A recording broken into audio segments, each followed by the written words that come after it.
Why do we talk about action and learning? Well, everybody talks about action. The people watching this video will typically be activists, practitioners who are extremely busy trying to achieve change and make a difference. International frameworks are all about action, priorities for action. We're very used to talking about action, and we can tend to think of learning as being something we either did once before at school and other educational institutions, or something that academics do in a different world, which doesn't seem to have much relevance to our own. And yet, for many years, people working in the field of international development have seen that learning is actually pretty critical to progress, and without it, a huge amount of action can result in very little change. One of the earliest very well-known thinkers on this was Paulo Freire in Brazil, who, having been educated himself and then thrown into relative poverty, started to look around him and see why things never seemed to change. And what he saw was that the people he was rubbing shoulders with had got used to the fact that life would always be like that. They couldn't see any possibility for change, and they assumed that what they were told by authorities and institutions was fact. There was nothing that could be any different. And to cut a long story short, he developed a process for encouraging people to start criticising, to think critically about their own experience. So he said, rather than just carrying on acting, look at what's going on around you, sit down and talk about it together, and start to think about changes, even small changes that you could make.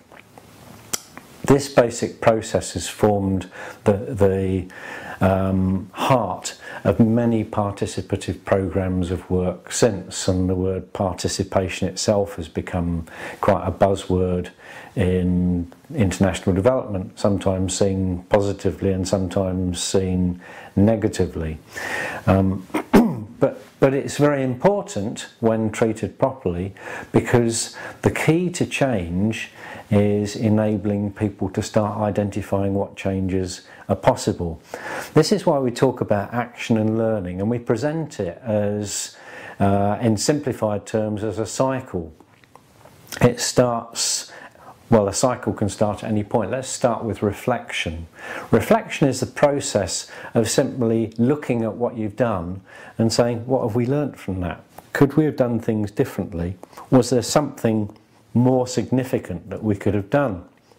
And often, as conversations of this sort continue, things that had never been thought about emerge. So it's quite important that this is done not just individually in our own heads, but through groups meeting together. And that reflection can sometimes unearth a possibility which may improve the situation. In one example we've mentioned before, people in an Ethiopian village who had many needs in terms of health, education, agriculture and so on, realised that all of these were glued together by the need for a road for access to the area. And so they focused on the challenge of building that road, recognising that no one else was going to do it for them, so they'd have to do it themselves. So a process of reflection led to action. That action achieves sometimes a very small change, but in doing so, it changes the situation. In that particular case, starting to construct the road attracted the interest of the local government, which led to further progress as the local government started to provide better support to the village. And also, that action leads on to a further reflection. So what have we done here? And what do we learn from it? One of the most important things people learn is that they are capable of taking action and working together. And that in itself becomes a galvanising force. In another example we've mentioned in Cambodia, people pursuing action to develop a local fund for microinsurance realised they had the capability between them to start accumulating resources and using them to improve their lives. And so that programme has actually grown and developed beyond the time when there was any external assistance for it.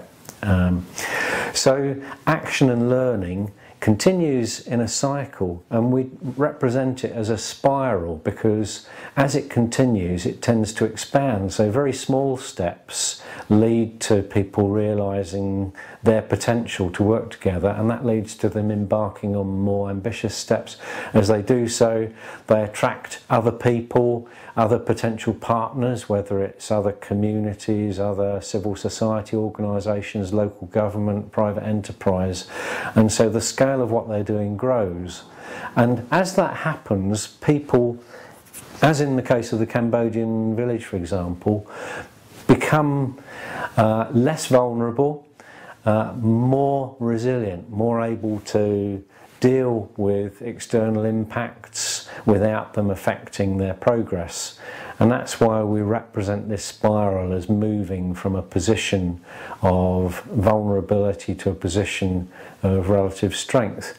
And all of that has at the heart of it this process of learning, not the kind of learning that's done in schools or the kind of learning that's done in academic institutions, but learning which is based on experience. It's called technically experiential learning for that reason.